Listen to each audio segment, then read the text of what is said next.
A black comedy is a difficult thing to pull off. If you do it right, it can be a biting satire with the sharp edge of a finely honed razor blade slashed directly across your funny bone. If it's done wrong, it can be off-putting, offensive, and just plain unpleasant. Try any of the Human Centipede movies, or that Stepford Wives remake, or that She-Devil movie with Roseanne Barr and Meryl Streep.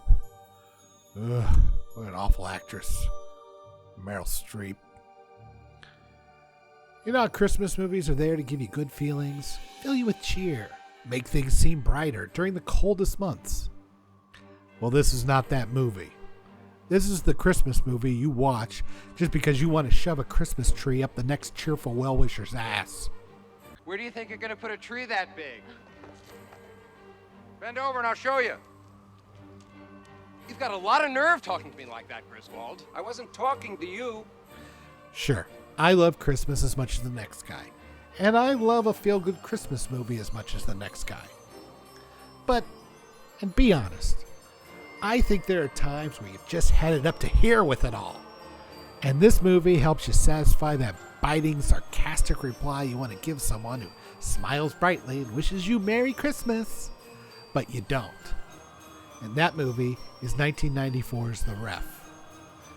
The Ref deals with family issues, which just happens to be around the holidays at this time. And those family get-togethers where everyone seems to be there because you have to be, not because you particularly want to be or even really like these people. If you want biting dialogue, you really can't beat this movie. How can we both be in the marriage and I'm miserable and you're content? Luck? He started an escort service for the football team, and he gave out my mother's phone number. And I still say getting laid by an 18-year-old linebacker is just what she needs. Humans get frightened because they have feelings. Didn't your alien leaders teach you that before they sent you here? Don't talk to me like that in my own house. You know what I'm gonna get you next Christmas? A big wooden cross. So every time you feel unappreciated for all your sacrifices, you can climb on up and nail yourself to it. That's the parsnip kringlor. They date back to the 4th century. That's what it looks like. I'm in hell. Connecticut is the 5th ring of hell. Caroline, why don't you eat something? Lloyd, why don't you eat me? I want everybody into the tent, or I'm gonna shoot her. Go ahead, shoot her. Let's lower our voices. Fuck you! The Ref stars Kevin Spacey, Judy Davis, and Denis Leary in this bitter, biting movie that says all the things you want to sometimes, but don't. Jesus. And yes, I know that it's taboo to watch anything that stars an actor that has all kinds of scandal around him, but really, who doesn't in Hollywood anymore? Spacey just got outed, but let's face it, we'd probably have to burn half of all our movies to try to stick with this standard, and I'm pretty sure anything animated by Disney in the 30s and 40s. Those guys were psychos. Rounding out a great cast is Glynis Johns, the mother from Mary Poppins, Christine Baranski, playing a Karen before they were a thing, Raymond Barry as the put-upon, fed-up police chief, and J.K. Simmons in his film debut. And finally, B.D. Wong, uncredited as the marriage counselor. The story begins with Lloyd and Caroline Chasseur, an odd name that Lloyd wants everyone to know is 18th century French Huguenot. Les Chasseurs. It's 18th century French Huguenot. That's Chasseur. It's 18th century French Huguenot. What the heck is a Huguenot? They are in a marriage counseling session with a true professional. You know, the kind who are really maddening because they don't take a stand on anything. See? He blames me for Jesse, is that right? I'm not here to judge or to take sides. Oh, what the hell good are you? I think Wong should stick to making dinosaurs. Meanwhile, Gus, played by Denis Leary, is a cat burglar who is currently robbing a safe full of jewelry when he accidentally sets off the booby traps and an alarm.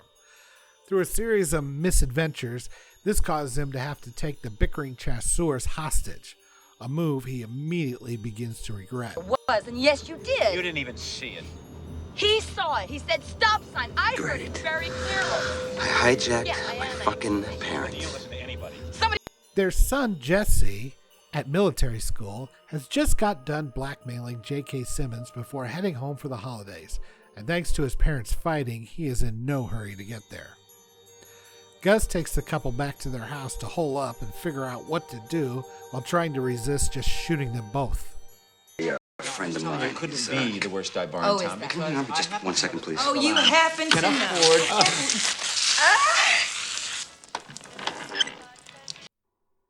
Lloyd's brother and his family, as well as his battle axe of a mother, are on their way to visit the couple for a traditional holiday get-together. So, the grand convergence of family fights is about to descend on Gus, and he needs to come up with a way to deal with it while waiting for his accomplice, Murray, to figure out how to get them out of town around all the roadblocks and curfews. They decide on using a boat. Gus begins to referee the two, having their number on all kinds of situations. Finally, Jesse arrives, and he becomes leverage for Gus to keep Lloyd and Caroline in line while they deal with the family coming over. They decide to have Gus pretend to be their marriage counselor while they wait for Murray to call and confirm they have a boat. While all this is going on, Lieutenant Huff tries to track down Gus, but thanks to his inept bungling subordinates and a self-important town councilman, he gets nowhere and actually loses his job. He does get the last laugh on this idiot, though. Bob, Yes. I nailed your wife. 3 times, Bob. She said you never went 3 times, Bob. So the family arrives, and they have their self-important suburban Christmas that makes you want to drink Clorox. This sets up the final showdown, with Gus finally having to just sit back and let it happen. Thanks to the situation, Lloyd and Caroline are finally honest with each other, and Lloyd finally stands up to his mother, a woman who has used her money to manipulate and bully the family for years. Gus's opinion of his mother may be one of the most hard-hitting comments I have ever heard in a movie. Your husband ain't dead, lady. He's hiding. Well, finally the jig is up, and Gus can no longer keep up the charade in the midst of Lloyd and Caroline's truth bombs, pulling the gun and tying up the rest of the family.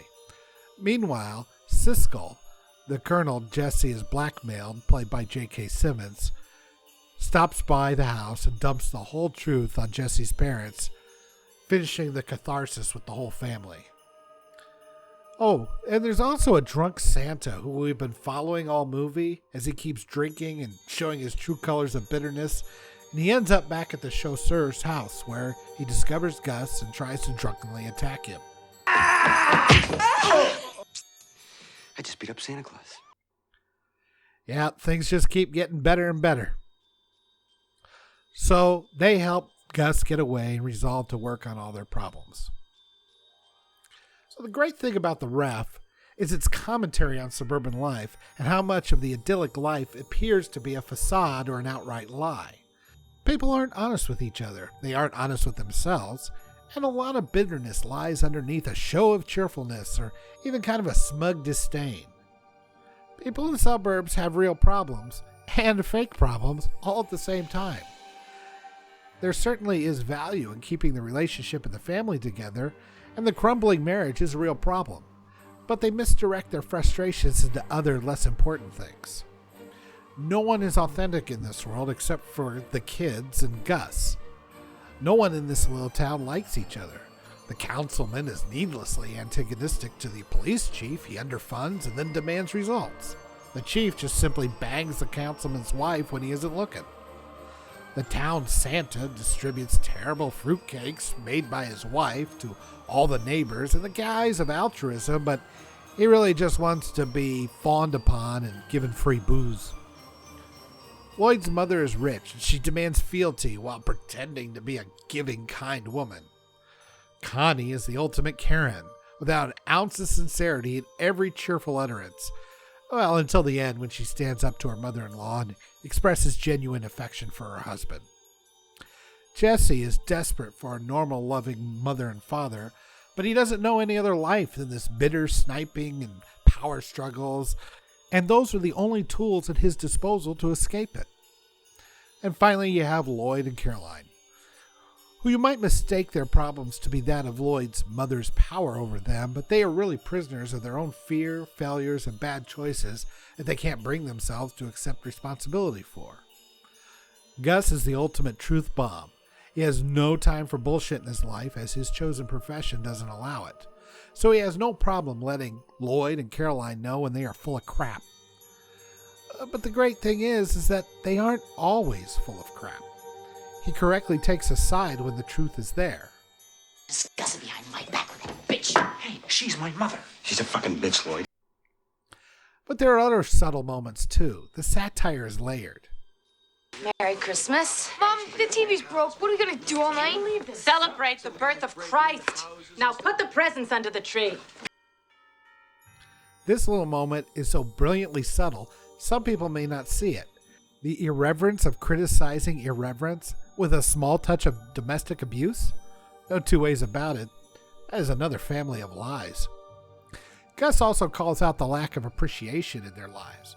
While it's true that the chasseurs have real problems and should not be dismissed because they have money, that doesn't mean that perspective shouldn't be introduced into their lives, and that's sorely lacking.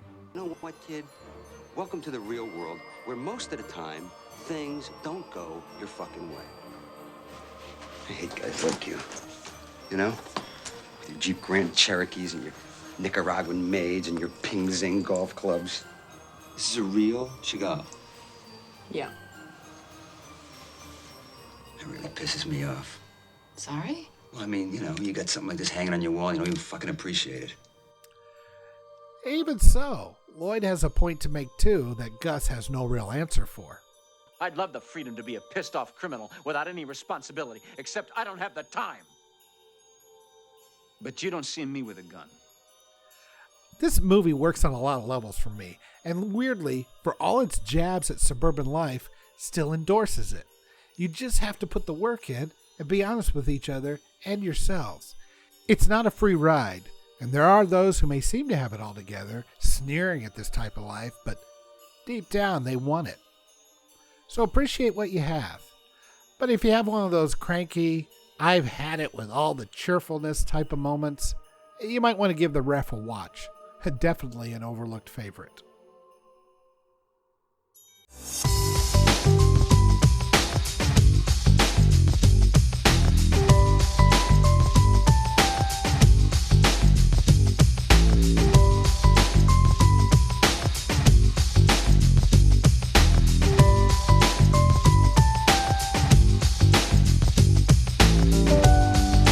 Life keeps me waiting against my